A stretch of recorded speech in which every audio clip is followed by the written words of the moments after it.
अस्सलाम वालेकुम दोस्तों, कैसे हैं आप लोग। आज की वीडियो में आपके साथ बात करने जा रहा हूं कि अगर आपका पेपाल अकाउंट जो है वो परमानेंटली ब्लॉक हो चुका है और उससे पेमेंट निकलवानी है आपने, तो नॉर्मली देखिए एक बंदे का मैसेज आया कि उनको 4 महीने का टाइम दिया है, और वैसे नॉर्मली जो टाइम होता है वो 6 महीने का टाइम होता है कि 6 महीने के बाद जो है पेपाल अगर आपको बैंक ट्रांसफ़र अलाउ करे, उनकी ईमेल आ जाती है कि जी आप अपनी पेमेंट को जो है वो बैंक ट्रांसफ़र कर सकते हैं।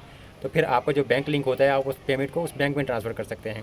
अगर बैंक लिंक ना हो तो फिर आपको बैंक लिंक करना पड़ता है। अगर उस टाइम एरर आए तो फिर आपको पेपाल की सपोर्ट से बात करनी पड़ती है और उसके ज़रिए बैंक लिंक करवाना पड़ता है। लेकिन अभी कुछ लोगों ने मुझे बताया कि पेपाल ने उनको ये ऑप्शन दिया था कि जब उन्होंने पेपाल की सपोर्ट से बात की कि जी बैंक तो लिंक नहीं है तो हमें ये पेमेंट कैसे निकालें, तो पेपाल ने उनको कहा कि जी आप हमें लेटर ऑफ ऑथराइजेशन बना के दे दें, और उसको उन्होंने एक सैम्पल भी दिया हुआ था, एक सिंपल सा।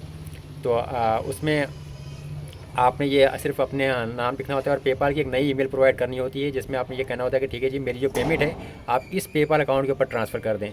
तो फिर जो है वो पेपाल आपका जो बैलेंस होगा वो आपको किसी और पेपाल अकाउंट पर ट्रांसफ़र कर देता है। अब ये तकरीबन 3 बंदों ने मुझे बताया कि उनके पास ये ऑप्शन आया था। अब एक और लड़के ने बताया कि भाई लेटर ऑफ ऑथराइजेशन जो है उन्होंने जब बना के दिया और उन्होंने पेपाल के एक ईमेल प्रोवाइड की, तो पेपाल ने कहा कि जी हमें ये अकाउंट थोड़ा रिस्की लग रहा है, हमें कोई और अकाउंट दें।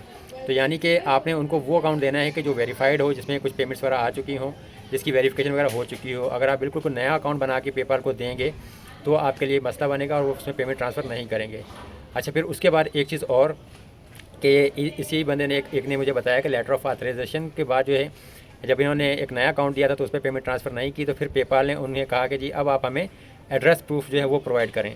तो एड्रेस प्रूफ भाई देखिए जिस कंट्री का आपका पेपाल होता है, जैसे सऊदीया का, फ़िलीपींस का, मलेशिया का, यूएई का, यूके का, तो वहाँ का ही आपने एड्रेस प्रूफ प्रोवाइड देना होता है। अगर आप सऊदीया की बात करें या यूएई की तो आप बैंक स्टेटमेंट के ज़रिए भी कर सकते हैं, या किसी और कंट्री का पेपाल भी हो तो वहाँ पर भी आपके पास ये ऑप्शन होता है कि आप जो है बैंक स्टेटमेंट के ज़रिए ईज़िली वेरिफिकेशन कर सकते हैं। या आप गूगल में जाएँ या गूगल इमेजेस में जाएँ और वहाँ पर भी आपको कुछ जो है सैंपल वगैरह मिल रहे होते हैं वेरिफिकेशन वगैरह के लिए, यानी डॉक्यूमेंट के सैंपल मिल जाते हैं, गैस बिजली पानी के बिल या बैंक स्टेटमेंट के सैंपल मिल जाते हैं। और फिर जो पेमेंट मतलब आपने उसके ऊपर अपना नाम और एड्रेस सेम मैच करना होता है पेपाल से, और फिर आप उसको जो है पीडीएफ फॉर्मेट में सबमिट कर दें। तो अगर वो पेपाल उस चीज़ को एक्सेप्ट कर ले तो फिर वो मसला आपका रिजॉल्व हो जाता है। लेकिन वो डिपेंड करता है कि आपके एडिटिंग स्किल कितने अच्छे हैं। अगर आप अच्छे तरीके से फाइल को एडिट करके देंगे और कहीं से भी लगेगा नहीं यार कि इसमें कुछ जो है जुगाड़ किया गया है, तो पेपाल उस चीज़ को एक्सेप्ट कर लेता है।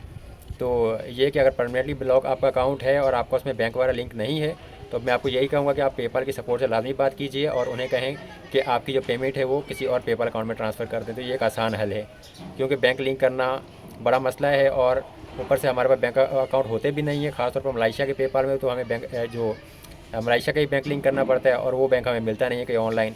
जबकि वैसे भी पियोनियर की सर्विस के आजकल काफ़ी ज़्यादा मसले बने हुए हैं, तो हमें वो अकाउंट भी ब्लॉक हो रहे हैं। वाईसी सर्विस पाकिस्तान में नहीं है, तो बैंक लिंक करना भी बड़ा मसला है, और पाकिस्तान के बैंक या कार्ड आप पेपाल में लिंक कर ही नहीं सकते। तो सबसे बेस्ट हल यही है कि अगर अकाउंट परमानेंटली ब्लॉक है तो सपोर्ट से बात कीजिए, उन्हें रिक्वेस्ट करें कि जी पेपाल से पेपाल वो आपके अमाउंट किसी और अकाउंट पर ट्रांसफ़र कर दें। तो ये एक अच्छा हल है आपके लिए। अच्छा यार, एक चीज़ आपसे रिक्वेस्ट है, देखिए कि बहुत सारे लोग जो उनके जो इश्यूज़ वगैरह होते हैं वो मुझे मैसेज करते हैं कि जी ये कैसे रिजॉल्व करना है। तो मेरे पास मुझे जो कुछ पता होता है मैं उनके साथ इन्फॉर्मेशन शेयर कर देता हूँ। लेकिन कुछ बंदे जो है वो बिल्कुल ही अजीब सी हरकतें करते हैं और कि अच्छा जी आप ये मसला हल कर दें, आप हमसे पैसे ले लेना, आप ये कर देना, वो कर देना। तो नफसियातियों वाले काम प्लीज़ मत किया करें, बेवकूफ़ी वाली हरकतें भी ना किया करें। कि देखें जो मेरे पास पॉसिबल होता है वो बताता हूँ, उसका मैं हल भी दे देता हूँ। आगे से बिला वजह कि यार ये कर दें, वो कर दें, ऐसा कर दें, वैसा कर दें, जो मेरे लिए पॉसिबल ही नहीं है वो मैं कैसे कर सकता हूँ आपके साथ। तो कुछ बंदों की इस किस्म की जो बात है फिर उन पर तब भी चढ़ती है, गुस्सा भी आता है। तो ऐसे काम ना किया करें। सिंपल चीज़ है भाई कि देखें पेपाल है, पेयोनियर है, या आपको जो भी मसले हैं, हर बंदे के लिए पैसों का मसला होता है, जानता हूँ मैं, अहम है।